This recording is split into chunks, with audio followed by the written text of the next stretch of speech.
Hi everyone. I think we're going to begin today's session. So first of all, thank you everyone for showing up. I hope that I'm expecting a few more people, but I think people will just be popping in as we begin. Just to do some housekeeping stuff at the beginning, I'm going to send a poll out in just a little bit, and that's just to quickly ask who you are and where you're coming from. So what part of the world you're coming from. Unfortunately, I couldn't do a text response for that. So you're going to have to give a continent essentially. And then just are you a parent of a child with DLD? Do you have DLD yourself? Or are you a speech language therapist, an academic, a researcher? We're just trying to get an idea of who's coming to these sessions. So I'm going to send that out in a bit. But first, I just want to quickly introduce our two speakers. So we have Karla McGregor. Karla, do you want to say hi quickly? Hello, everyone. I'm Karla McGregor. Nice to be here. Yeah. And we have Sean Redmond joining us today from DLD and Me project. Sean, do you want to say a quick hi? Yeah, hi, everyone. Thanks for the invitation. Okay, so we're going to start off with just a very quick, and just for information, Professor Nikki Body may be joining us later, but she is getting late home today. So she is just probably arriving home at right now. So she might not be able to make today's session. So first of all, we're just going to give you a brief overview in case you haven't heard of the Engage with Developmental Language Disorder project and have come upon this event some other way. We're just going to give you a quick overview of what this project is, because this is a event that is hosted by the E-DLD project, or Engage with Developmental Language Disorder. And then we're going to be talking about our sort of sister project in North America, the DLD and Me project with Sean and Karla today. So the E-DLD project is essentially the first international database of individuals with DLD. So what we found in numerous research groups across probably continents actually, is that it's actually, although DLD is quite prevalent, there's a lot of people with DLD out there, it's very difficult to do research on them. So we're trying to tackle this from the start, and we're creating a database of individuals with DLD, and we're recruiting parents of children with DLD under 16 and individuals with DLD over the age of 16. And what we do is that these people sort of sign up to the EDLD project. So you sign up with us. And then what we do is we have researchers that have projects that want to look at DLD individuals, tell us about their projects. We make sure that they have ethical approval for their projects, so we don't ever advertise anything that doesn't have ethical approval, for instance. And then we send either monthly or quarterly research emails to all of our parents and all of our individuals with DLD, just telling them about the research opportunities that are out there. And then they can choose to contact the researchers themselves. So I hope that this diagram is a good explanation of sort of what the main purpose of the EDLD project is. I will put a link in the chat. So if you haven't already signed up, and you are a parent or you're an individual with DLD, then please do consider signing up. At least go to our website and have a look at the information that's there. And we also sometimes ask your opinions about research ideas, because really you guys are the experts and we need to listen to you to figure out what research needs to be done. So that's done. So that's a bit of housekeeping work at the beginning. But I just want to, so what we're going to have now is approximately until about 9:30 or 7:30. We're just going to have a chat with Sean and Karla about their research and how they became involved with DLD, and also about the DLD and Me project. And then we're going to have 30 minutes for questions from everyone on the call. So if you have any questions for either myself or Sean or Karla, we'll have a lot of time to answer questions at the end. But right now, we're just going to get going. So I've developed a list of questions for Sean and Karla, and we're just going to go through them. So let's start with you, Karla. We'll just go back and forth between you two. So Karla, can you tell us a bit about yourself and how you became a researcher looking at developmental language disorder? Sure. Yeah, thanks again for inviting us. It's really a pleasure to be talking to all of you. So I've been at it for about 30 years, I guess. And the way I started conducting research on DLD was that it wasn't extremely planful, to be honest. I really have always been excited about language, about words. And so I ended up in graduate school quite naively, not really knowing what I got into, but loved it. And I had the good fortune to study with Larry Leonard at Purdue University for both my master's and my doctoral degree. And so he really helped me get started conducting research on people who are facing challenges with language learning. Okay, thanks, Karla. So Sean, how did you get in, can you tell us a bit about yourself, so where you are as well, and how you got involved in DLD research? Sure. So, like a lot of people, I suppose, who end up in speech language pathology, I have had family members that were receiving therapy. So I'm the oldest of 4 children, and I'm the only one of us that didn't go to speech therapy. And so I knew what speech therapists were. And as I was fumbling through my undergraduate studies, kind of arrived at speech therapy through the process of elimination. Everything else seemed to be a bad fit. And then I got interested in language and language disorders. Again, perhaps because I suspect that some of my family members had some things lurking around in there. And I got interested in the links between language disorders or risk for language disorders and social emotional development. And that kind of rolled out to getting interested into ADHD and working with families of kids with ADHD. I had a bit of an aha moment where the world isn't completely like working with language disorders where nobody knows what you're talking about, or people actually affected by things like ADHD and family members know what it is and talk about it openly. I had an early testing experience with a kid with ADHD who came tumbling in and said, "I've got ADHD and my grandpa does too." And so I couldn't imagine that ever happening with specific language impairment or developmental language disorders or any of the conditions that I was interested in or that we live so closely with. And so starting to ask myself and interrogate the field on why that's the case kind of led me into trying to do something about it. Okay, thank you both. That's really interesting. And I think that will come on nicely to some of the things that we'll talk about in just a bit. So let's just jump in and talk about DLD and Me now. So let's start with you, Sean. So can you tell us a bit about what the DLD and Me project is? Well, I'm going to actually do a judo move and pass it on to Karla because she's really the brains behind the DLD and Me project. So I'll step aside and let Karla jump in. Well, yeah, I'm glad you did that because I said Sean and I'm like, I think I should have actually passed this to Karla instead.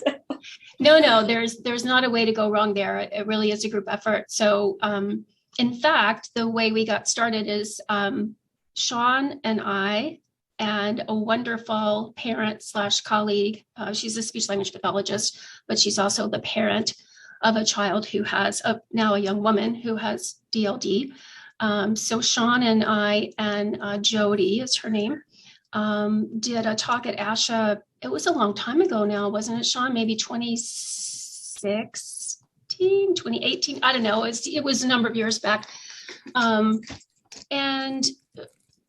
it was an important moment for me. The audience was very interested in what we had to say, and I think it was brilliant of Sean to invite a parent on the panel because really that's what the audience was so excited about, because she had so many great insights and experiences to share, and it really kind of, I think, opened my eyes and Sean's as to what might be a path forward in increasing awareness of DLD.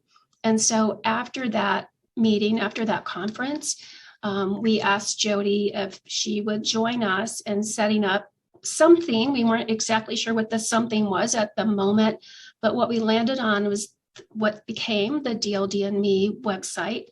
And we, knowing that we weren't smart enough to know everything or not old enough to know everything, we invited some colleagues to join us as founding members and got started. So yeah, that's really how it came about. And I think mentioning that the parent was instrumental from the get-go is important, because really our intended, we want all comers, we want a broad audience, but really our primary goal then and now is to get accessible, useful information to parents, to families who are living with DLD, or to adults who have DLD themselves. So yeah, so it was really important to have that sort of parent advice in terms of what parents need to know, what we're missing from the get-go. And that's sort of been our mission throughout. So what we try to do is publish, post in sort of a blog format, very accessible summaries of evidence-based information that we hope will be useful to families, like what does an assessment look like? What's the difference between, or what's the intersection between DLD and ADHD? Or what does DLD look like in adulthood? Those kinds of topics. Okay, thanks. So you covered a lot of the sort of sub-questions about the motivation behind starting the DLD, but how did the sort of collaboration between all the founding members started? So you talked about the beginning bit, but how did you choose the wider members? Because you have quite a lot of founding members, don't you? There's a lot of people, a lot of institutions involved. Yeah, we've grown a little bit over the years. So I believe, and correct me if I'm wrong, Sean, but I think from the get-go, we invited Amanda Van Horn and Lisa Archibald and Jake Michelson. Maybe that was it. And then since then, Tiffany Hogan and Liz Pena have joined us as well. And we're actually thinking as a group about inviting more people. I mean, there can be too many cooks in the kitchen, but the thing about having a broader board is that more perspectives, more experiences, more expertise. And although when we started, we were writing a lot of, all of the blog posts ourselves, we quickly realized that we can't do that. And so we've invited many guest posts since then. And I think that's also been a useful way to tap into expertise that maybe as the board members, we still lack. Yeah. Well, that sounds really good. I think that tapping into the expertise is really important, because what we've learned very quickly in EDLD is that we can't do everything. So we have a team of people helping us with our regular research summaries that we try to get out on a semi-regular basis. We try to do weekly, but that may be a bit ambitious going forward forever. But yeah, so that I can really resonate with that. And are there any particular posts that you're particularly happy about that you really want to sort of maybe share with everyone on this call that we can maybe put links to? Sure, I'll take this one too, but then Sean, you're gonna have to take the next one. So I will say that our most popular, our most visited post is one written by Jake Michelson, who's one of our founding members. He's a professor of psychiatry at the University of Iowa, and he's a geneticist. And he does a lot of studies of the genetic basis of autism and DLD, and I think some other conditions. And he wrote a beautiful piece on the difference and the overlaps between DLD and autism spectrum disorders. And that one gets visited a lot. Obviously, my guess is for a number of reasons. One is that autism and DLD can run in the same families. And so, it's kind of, I think families are curious about how they manifest or how they overlap. And then in some cases, for the speech language pathologist, it can be a little difficult to make differential diagnosis. And so even that sort of information is useful there as well. So that's certainly one that's been popular. I guess the other two I want to point out is we try very hard to make sure that we address needs in North America. And I mean, that's pretty broad, but there are some differences in service delivery, obviously, from place to place. And so one of those differences is the particular language communities and dialect communities, dialects of English that are spoken here. And so we have some posts on DLD, how it manifests in bilingual populations, a nice one written by Dr. Liz Pena. And then we have a nice post and poster, visual, prepared by Dr. Janet Edding on dialect communities, dialects of English spoken in America, and what they look like and how that might influence diagnosis. It's a tricky thing sometimes because we don't always have the right tools. So I'm very pleased with those posts and hope to grow in that area as well. Okay, thank you, Karla. I'm just looking at the poll. Thank you for everyone who's filled out the poll so far. If you haven't done that, please try to get to that because that will be really important just to see who's here. And just for you, Karla and Sean, it looks like we're having an even split between speech language therapists, pathologists, and parents as the highest number. And then we have a few adults or individuals with DLD, and some smattering of teachers, academics, and students as well. But the top ones are an even split between parents and speech language pathologists or therapists. Okay, so let's go on to your question. So what kind of resources have you created for the parents of children with DLD as part of the DLD and Me project? So I know you have your blog post, but is there any other resources that you've been able to implement on your website? Sean? We'll go to you. Sure. So I think if we're honest about our ambitions and how closely we've met our ambitions, that would be something that should certainly be developed more than it has been. So right now we've got some materials about and some handouts about myths about developmental language disorder, and a video, or do we have a couple of videos? So it's a couple, yeah. I think primarily the thing we've been leaning on is getting experts in the field to contribute to those research synthesis communications, because for me that was something that I was never trained to do, but I realize that it's an important gap that needs to be addressed. So we need to be able to communicate our research to the people that it impacts, but also the policymakers and the stakeholders and the related professions that also impact the people that we work with. And it was rough going, at least for me in the beginning, to kind of like learn another way of communicating. And I've woven it into the training that my doctoral students now get, that they're expected to be able to not only write for a scientific audience, but also to keep in mind how you communicate this to a wider audience. So I hope that I didn't really answer your question. I changed it to a question that I wanted to answer instead, but that's absolutely fine. Yeah. What are your hopes for the future of the DLDME project in general? And then I'll add on to that question later, but let's answer that question first. So maybe you guys could both answer this. So we'll go with you, Karla, first, and then over to Sean. Sure.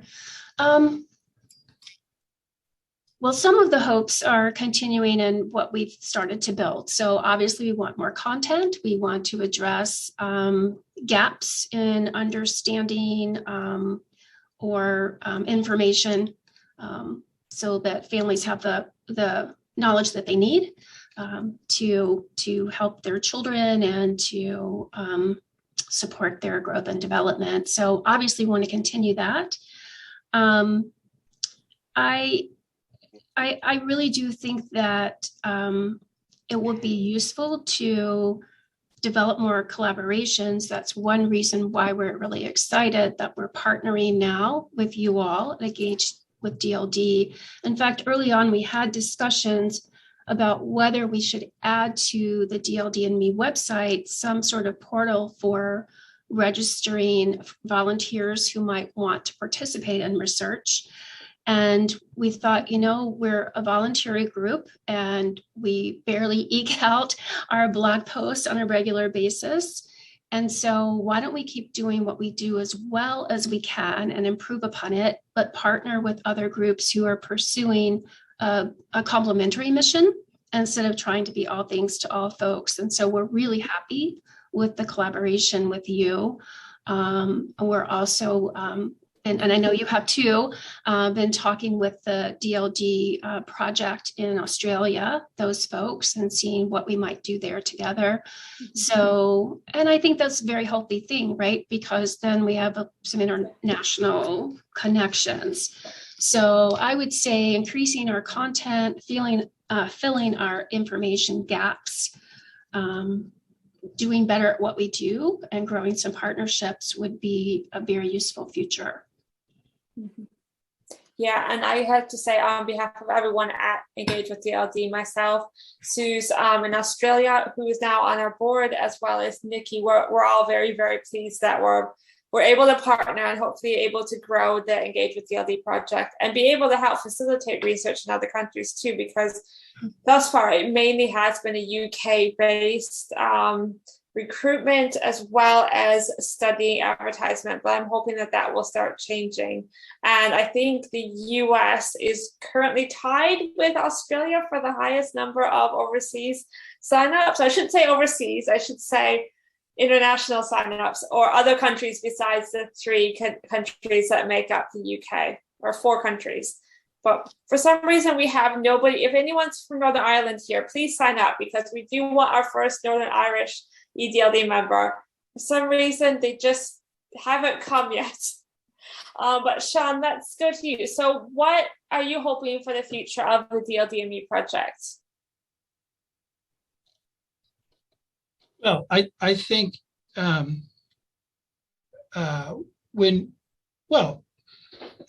we curate more and more of these posts, and we start to see ways of organizing that information, right? Like at a metadata kind of level, I could imagine these things being grouped so that people can access information more easily. So things like on assessment, things on intervention, issues on comorbidity, the things that could, with a more elaborate repertoire than we have right now, I think that would be a useful, that would turn it into a more useful website for people, I think.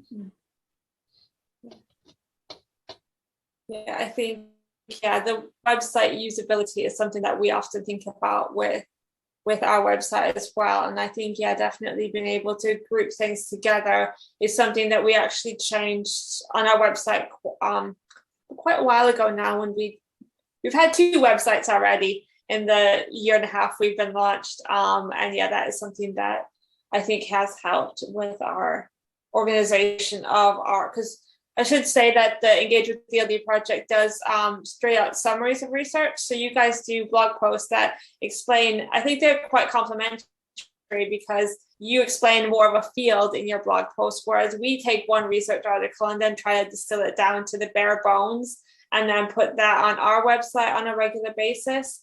And that is sort of something that we've been able to do, that same sort of grouping thing. So I think that that may be useful in the future. I feel like I'm rambling now. So I'm just going to ask you guys one more question each about what are your hopes for the future of DLD? So Sean, you sort of touched on how you noticed that DLD was very different than ADHD. So maybe we'll go back to you first and then go to Karla. So what do you hope for the wider field and maybe society in relation to DLD? Sean? Oh, wow. Yeah. So I think the way you asked that question kind of answered itself. So I think if we got to a place where speech language pathologists weren't timid about identifying developmental language disorder when it's there, and were in a position to provide families with resources, not just from researchers, but from other families, in the way that we've seen these networks develop for autism and ADHD. And if we got to a place where there was, some political oomph behind getting services for individuals with DLD in the way that it seems those other groups seem to be enjoying, that would at least get us caught up. And then I think there's also part of the reality of DLD is that it's a very commonly misunderstood, misattributed, sort of maligned condition where kids who start to act out because they don't understand what's going on or can't express themselves clearly sort of get shuffled into other explanations for why they're struggling. And if we could get to a place where a kindergarten teacher suspects DLD before other things might be in play, then I think we will have arrived. That's great. And Karla? Sorry, I was having trouble with my button. Yeah, I couldn't agree more. So I guess I would only add to that, DLD is a fairly hidden condition. So a person can have a basic conversation with a child or young adult who has DLD and not realize that there's a problem. And hidden disabilities are tricky to deal with, right? So for families, I think there can be a lack of understanding from friends or other family members or even school professionals about what's going on with the child. Some people might not even believe it's a real problem, right? Because it's hidden and they can't see some obvious difference or even necessarily hear some obvious difference. So that's an extra burden on families who are trying to get the right supports for their child. And I think hidden disabilities are, people are also prone to want to hide them. And so we need to destigmatize so that no one feels it needs to be hidden. And that's when that happens is when I think people who have DLD and or family members of people who have DLD can find each other. And that would be an important foundation for exactly what Sean is talking about, more of a community, a network that can provide support to one another and advocacy for change. I'd love to see that.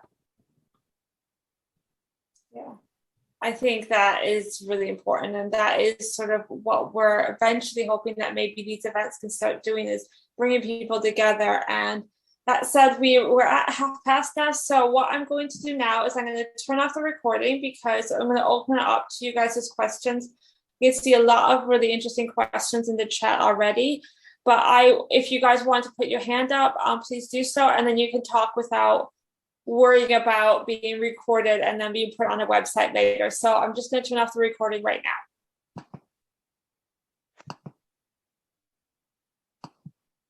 If it lets me. Oh,